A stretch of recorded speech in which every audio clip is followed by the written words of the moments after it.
यहाँ पे जब आप इतना लेंगे ना किसानों तक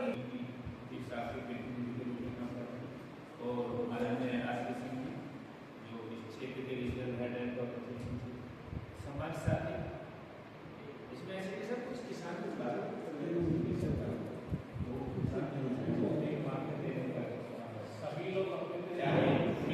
क्या सहयोग दे रहे हैं, तो इसलिए ध्यान से सुनकर ज़्यादा बढ़ जाए। सबसे पहला पॉइंट वही है जो डॉक्टर साहब ने डिस्कस किया हुआ सोयल का। सोयल में किसान को क्या बताना है, तो क्या चीज ऐसी है जो किसान को सबसे पहले हम सोयल से संबंधित बताएं जिससे फसल का उत्पादन चाहे गन्ने का करें चाहे किसी का भी करें, तो सोयल ही सबसे महत्वपूर्ण है। अगर मिट्टी सही नहीं है, स्वस्थ नहीं है, निरोगी नहीं है, तो उसमें उत्पादन नहीं हो सकता। उत्पादन अगर हो गया तो गुणवत्ता नहीं होगा, गुणवत्ता नहीं तो बाजार में उसका मूल्य नहीं है। इसलिए मिट्टी को स्वस्थ और फर्टाइल बनाने के लिए क्या करना है, मिट्टी की जांच हमें करानी है, फर्टाइल हो जाए, स्वस्थ हो जाए। नहीं सर, उसमें पता चलेगा ना कि क्या वो चीज तो हमें कमी पता है। लगाना है कि हमें देना क्या है। मिट्टी परीक्षण करना, मिट्टी परीक्षण की सुविधा वहाँ कराओ या किसी भाग में है सुविधा वहाँ कराए, क्योंकि टेक्नोलॉजी अगर बता दिया उससे संबंधित जो चीजें हैं वो कहाँ उपलब्ध है वो नहीं बताएंगे, उसको बताना मिलता है। 0.7 से 1.7 आदमी 2000 इकट्ठा कर लो, जब ट्रेन की बात आएगी तो उसका लेवल थोड़ी बढ़ेगी। हम आप कितनी मेहनत कर रहे हैं, 100 आदमी इकट्ठा 200 कर रहे हैं, लेकिन जब क्वालिटी की बात आएगी पेपर लिया जाएगा तो 97 को आया करेंगे कि जब आप कोई भी फसल बोने के लिए बीज बोने जा रहे हैं तो उसका एक ईसी, उसका पीएच, उसकी जो आपका प्राथमिक तक, द्वितीयक तक, उस तक कितनी मात्रा में है, कितनी खाद, मुश्किल से 5% डाल पाते हैं। फिर आता है चीनी मिल की कृष्णन, वो इस समय सबसे उपयोगी। हमको 25 कुंटल पर एकड़ गन्ना बुआई से पहले आखिरी जुताई में चीनी मिल की कृष्णन डालनी या 43 कुंटल पर एकड़ गोबर की सड़ी हुई खाद एफआईएम 45 मिनट 43 कुंटल बढ़ जाएगी। कोई ढैंचा दुश्मनी हो सकती तो हरी खाद में ढैंचे का प्रयोग कर लें।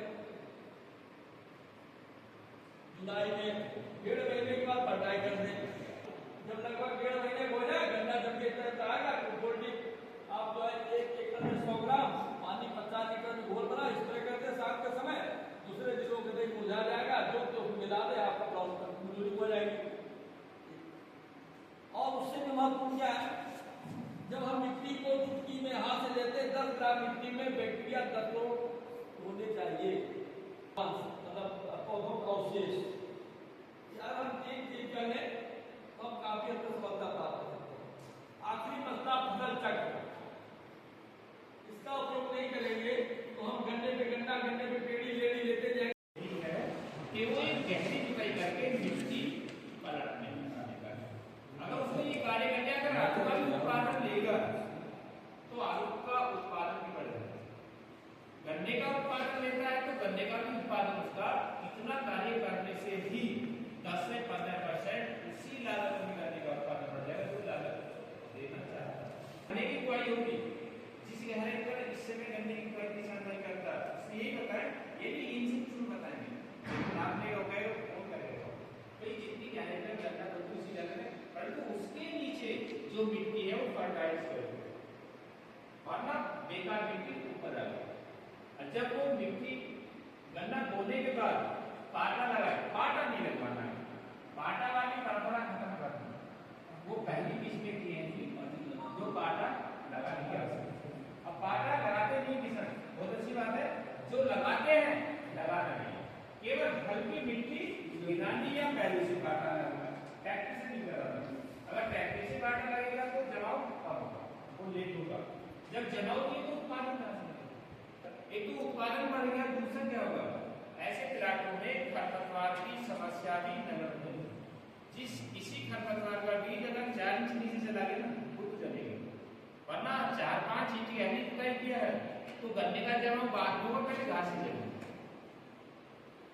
क्षण में फोन करते हैं डॉक्टर साहब, करना तो कुछ जमा है, पूछिए आगे, परंतु भाषण के दवा बता दो। भाई दवा के पीछे नहीं जाना, एक उसका स्थायी समाधान। हम अगर खेत की तैयारी पर ही कर लें, आगे हमें पेस्टिसाइड डालने की जरूरत नहीं पड़ेगी। तो इसलिए एक खरपतवार की समस्या का भी समाधान होगा। दूसरा आप देखिए नुकसान क्या करेगा खरपतवार, एक तो नमी का ह्रास, दूसरा जो गन्ने के उत्पादन के लिए एग्रीकल्चर डायरेक्शन ने यूज बताया उसका भी ह्रास करेगा। तो वार जैसे काला काला होता है, अलग अलग रंग में होता है, हाँ? वो वार जो है यहाँ पर लगा दिया जाता है, तो उसमें मादा कीड़े की महक आती है, नर कीड़े की। जो वार होता है इस तरह के पैकिंग में बंद होता है, वायु के नाम से पैकिंग में बंद होता है, और जब आप खोल करके उसको इसमें लगाएंगे तो नर कीड़ा को मादा कीड़े की महक आती है। मादा कीड़े की महक की वजह से वो उसमें लगाने के बाद उसको ऐसे जो है काम किया जाता है। एक गुटिया बनी हुई है, असल के ऊपर ही हिस्से से थोड़ा ऊपर दिखाई कीड़े दिखाई पड़ जाए। उड़ता है, वो अगर पसंद ना होता वो फिर वहाँ पर महक करते हैं। और ये यहाँ पर बंद हुआ, ठीक है, अगर बचपन तो ये दो तरह इसका होता है। एक मानवी मतलब मेल जो है उसमें घुसता होगा, इसी में ये महक की वजह से आ जाता है, तो यहाँ पर आकर फंस जाता है, ना तो वो ज़्यादा उड़ान भर के बाहर निकल सकता है, ना नीचे निकल पाता है। अब वो जब वो का काम करता है, मॉनिटरिंग का मतलब ये कि आपको ये पता चलेगा कि कीड़ा हमारे खेत में आ रहा है। अगर फंस रहा है, आप दूसरे दिन देखने गए, आपको एक दो दिन दिखे, तो आपको इतना पता चल जाएगा कि हमारे खेत में कीड़ा ये है, और अब अंडा देगा, अंडा फूट करके सूढ़ी बनेगी, वो परेशान बनेगी। तो आपका एक जानकारी हो गई। अब अगर आप चाहें, जब एक मॉनिटरिंग के बाद आप चाहें तो इसी से कंट्रोल करना है, तो आप 5 की जगह एक हेक्टेयर में 25 कर देंगे,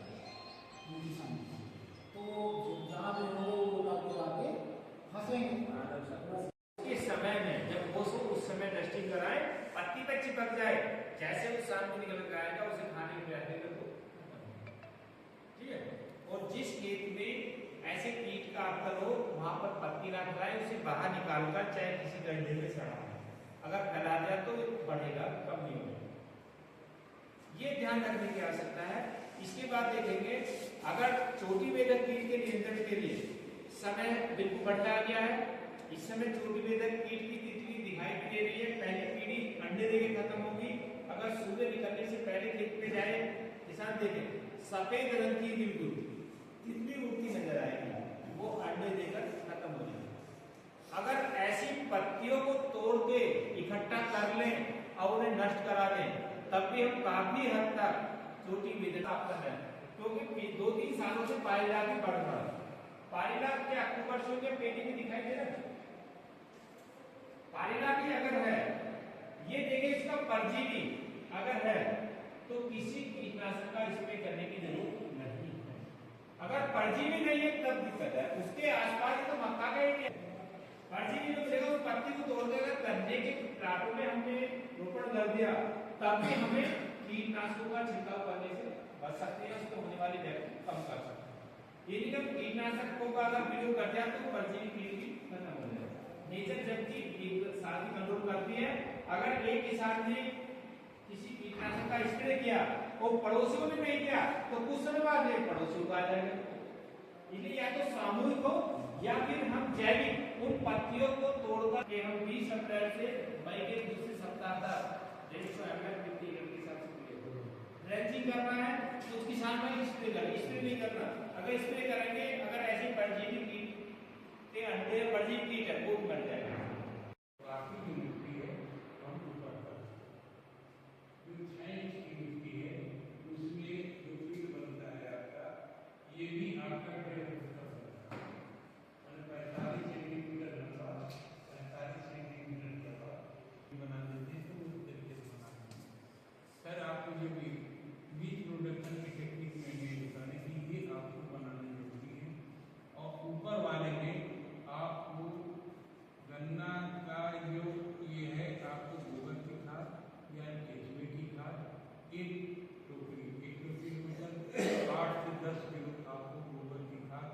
लगता है कि इसमें कीड़े लगने की संभावनाएं हैं, डॉक्टर आपको बता देंगे। फिर भी इसमें आप चाहें तो ये आपका BSc ये दोनों सारे का जरूरत थोड़े टाइम की है। ये आप केवल 20 से 25 ग्राम एक उसमें थोड़े टाइम गन्ने की प्रोडक्शन में आपको करना क्या है, एक आंख का टुकड़ा करना। आप ये ना सोचिए कि हम 3 आंख का टुकड़ा इस साइड में इसी तरीके से रखते चलिए कि एक उसमें और फिर में मीठा रखिए। ख्याल लीजिए एक आंख का टुकड़ा, फिर यूं और फिर यूं क्रॉस होता है। आपके एक आंख के टुकड़े आए और इसके बाद इसको फिर हल्का सा मिट्टी और ये जो मिला करके हल्का सा ढक दीजिए और हल्का पानी लगा दीजिए। ये पूरा गड्ढा नहीं भरना, आप इसको पहले ध्यान रखिए। लाइट उतना मिट्टी डालिए कि 5-6 सेंटीमीटर तक आपका ऊपर हो जाए और ये आपको गड्ढा डालिए। एक आंख के टुकड़े से करने से एक ये फायदा है कि आपके जो रोग है या व्याधि तीसरा हिस्सा होता है, नीचे का हिस्सा छोड़ दीजिए। अभी हमें बताने की जरूरत नहीं है, ऊपर का हिस्सा ही बीच में आता है, नीचे का नहीं आने क्योंकि शुगर कंटेंट ज़्यादा होती है और ऊपर वाली शुगर कंटेंट नहीं होती है, इसलिए ये डिजॉल्व हो जाता है। शुगर का मतलब शुगर से आता है ग्लूकोज में ताकत डिजॉल्व होता है। ये आपके अगर गड्ढे में मैं नहीं ज़्यादा कहता हूँ 55 या 40-50 लगाए, अगर इसमें आपके 40 आंख भी आपकी उस गड्ढे में निकल के आ गए, इसको मैं बता रहा हूँ 40 आंख भी अगर निकल के आ गए और इसको जो जो बढ़ता जाए वो हल्का हल्का लेके चढ़ाते हुए आपको केवल लेवल तक अब समझ में आ रहा है नहीं आ रहा है। अगर हम गड़बड़ करें तो उसमें आप बीज प्रोडक्शन के लिए निकल। अब गन्ने में क्या है, आप लोगों से बढ़िया नहीं जानता है कि पहले गन्ने को हार्ट ट्रीटमेंट भी कर सकते हैं, रिटर्न यूज होता था। अगर नहीं वो भी मिल रहा है तो डाइथेनियम पेटाइट का भी आप लोग यूज कर सकते हैं। ये ट्राइकोकार्ड होता है और ये ट्राइकोकार्ड जिसको बोलते हैं। और इसका जो कीट का जो अंडा होता है वो ट्राइकोग्रामा, उसकी स्पीसीज 2 तरह की होती है। एक ट्राइकोग्रामा जापोनिकम और एक ट्राइकोग्रामा चिलोनिस के नाम से होती है। रात बोरर के लिए जापोनिकम स्पीसीज वाला ट्राइकोकार्ड ही अच्छा होता है। जैसा कि तमाम लिटरेचर में पढ़े हैं और पेपरों में पढ़े, जो लोग ट्रायल लगाते हैं उसमें जो डेटा देते हैं वो ज़्यादा उपयोगी टाप बोरर के लिए जापोनिकम वाली। तो इसका मैं ध्यान आ गया कि ये बताना था कि 3 कार्ड, एक कार्ड में 20,000 अंडे हैं। ये जो है छोटे छोटे अंडे देखिए और ये गिन के नहीं लगाए जाते, एक ऐसी चलनी होती है जो उसमें अंडे भर करके इसके ऊपर रख दिया जाता है। उसमें 20,000 छेद होते हैं, 20,000 अंडे निकल आते हैं उसमें चलनी से।